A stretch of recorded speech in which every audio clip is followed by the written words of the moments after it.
Kom ons gesels vandag oor daardie allerbelangrike komponent wat ek en jy nodig het. Dit is eintlik die orgaan wat tussen my en die Here bestaan en tussen jou en die Here, hoe ons kontak maak met God. En dit is geloof. Nou jy weet, ek het hierdie mooi staaltjie gehoor van die man wat baie goed geloop het op toue. En hulle het van 'n tou oor die kloof gespan en hy het toe wonderbaarlik geloop oor die tou en hy het aangekom aan die ander kant tot groot applous en adorasie van die mense wat daar gaan sit en kyk het. En hy het toe vir hulle gesê, luister hier, hy gaan nou hierdie kruiwa, gaan hy oor die kloof stoot en hy gaan nou vir hulle wys of hy dit kan regkry. En toe rig hy 'n uitdaging tot hulle en hy vra vir hulle, wie gaan eerste in die kruiwa klim? En in daardie stadium kan jy sien, wat is geloof? Wie glo, jy gaan aan die ander kant uitkom? En ek wil vandag met u so iets deel oor geloof en hoe ek dit vir myself makliker gemaak het. En dit is om geloof in kategorieë in te deel, want anderster gaan ons hier begin rondval en rondtas in die duister en begin wonder, is geloof en hoe ek moet glo dit, en het ek soveel soorte geloof, en wat gebeur eintlik? Nee, geloof begin vir my by die geloof wat elke mens het. Almal op aarde, miskien is ons nou 7,5 biljoen mense, almal het geloof, en selfs die demone het ook geloof, en die duiwel het ook geloof, want Jakobus praat daarvan, dat die duiwel glo ook, God is een, net soos ons, en hulle sidder. Dit wil ek noem, algemene geloof, ons begin daarby. En daardie geloof, kan nie vir my en jou, bring by God vir redding, en wat ons wil hê, die Here moet vir ons doen nie. Daardie geloof, en dit is jammer om te sê, baie mense bly in daardie geloof. Ons kan eintlik sê wat die Here Jesus aanbetref, praat hulle van die Here Jesus, hulle glo dat hy daar is, maar hulle praat nie met hom nie, want hulle is nie in daardie volgende aspek van geloof nie. Dit is 'n algemene geloof. God wil hê dat ek en jy moet oorgaan, en dat my en jou geloof moet groei tot iets wat ons van kan praat as bonatuurlike, supernatural of besondere geloof. Dis daardie geloof wat ons van lees in die Hebreërs 11 waar die Bybel van praat as die helde van die Bybel en geloofshelde. Ons kan eintlik dit noem die Hall of Fame. Wie se name in die Hall of Fame is, dit is hulle wat hierdie besondere geloof gehad het. En hierdie besondere geloof is soos wat Abraham gehad het, en Noag gehad het, en Kain en Abel gehad het, maar nie soseer Kain nie, want ons weet wat het hy gedoen.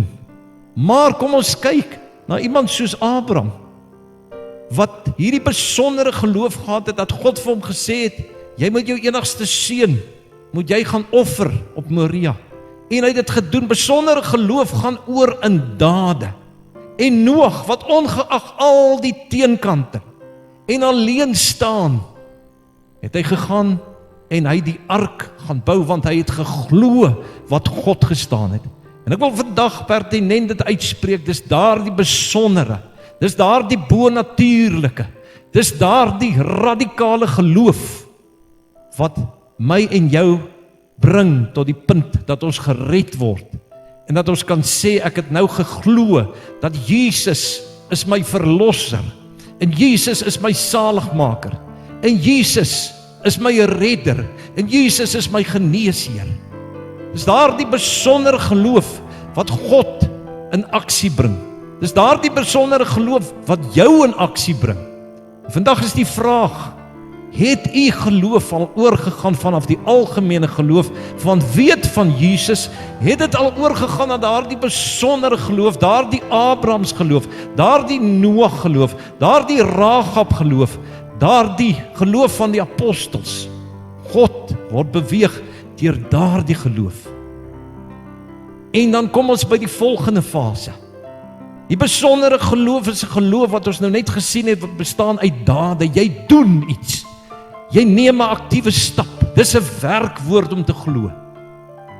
En daardie geloof, daardie dade, maak van dit volwasse geloof. U sien, ons geloof groei van algemene geloof, wat almal het, tot besondere geloof, wat jou redding kan beteken, of kan beteken dat jy vir siek mense bid en die Here maak hulle gesond, wat kan beteken, jou geloof groei van algemene na besondere, na volwasse geloof. Volwasse geloof is dit waarvan Jakobus praat en sê, as iemand nie dade by sy geloof kan voeg nie, is daardie geloof eintlik dood. Is daardie persoon eintlik soos iemand wat sy laaste asem uitgeblaas het en dood is.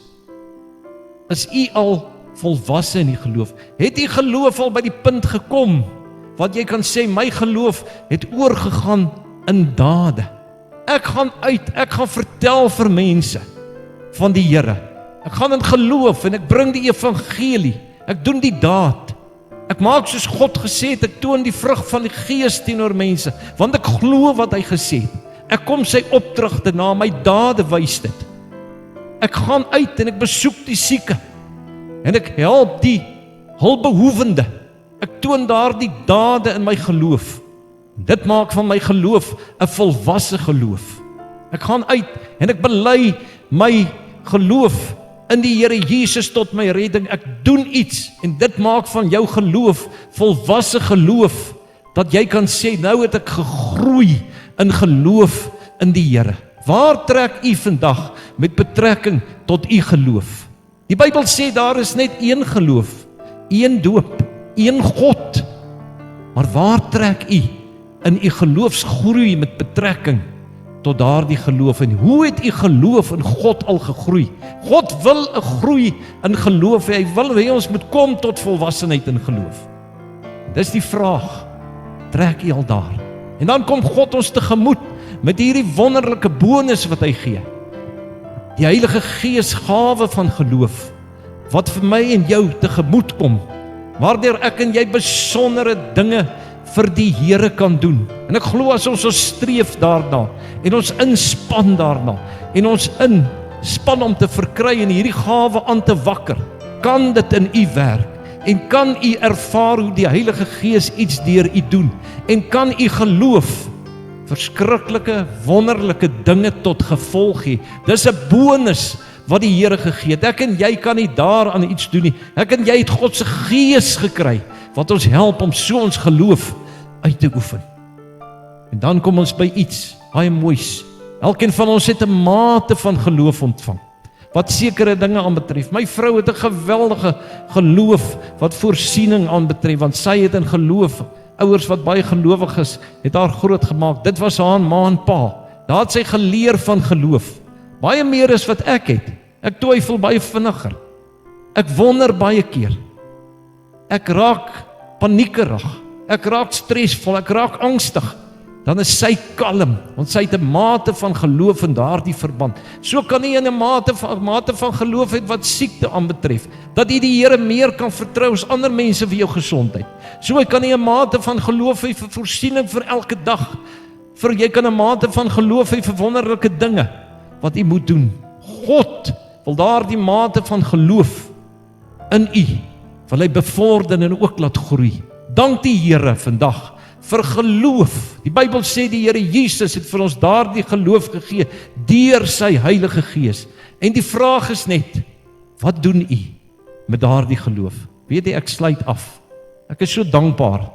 Baie keer as ek na die skepping kyk in die groot heelal, dan wonder ek, is dit regtig so dat daar iemand is wat dit gemaak het? Dan wanneer ek God dank dat ek kan glo, hy is daar, hy het dit gemaak. En dat ek nie hoef rond te val in twyfel en angstigheid. Dank die Here dat God so wonderlik in ons werk. Mag God u help in u geloofslewe. Geloof is daar en dit kan vir u iets wonderliks wees. Kom ons bid saam. Here, baie dankie vir die geloof wat u in ons werk. Baie dankie dat almal het geloof gekry. Maar Here, wat maak ons met dit? Groei dit tot daardie besondere, bonatuurlike geloof. Groei dit tot volwasse geloof dat ons dade doen. En Here, ons dankie vir die Heilige Gees wat vir ons ekstra geloof gee. Mag ons regtig U behaag in ons geloofslewe in Jesus naam. Amen.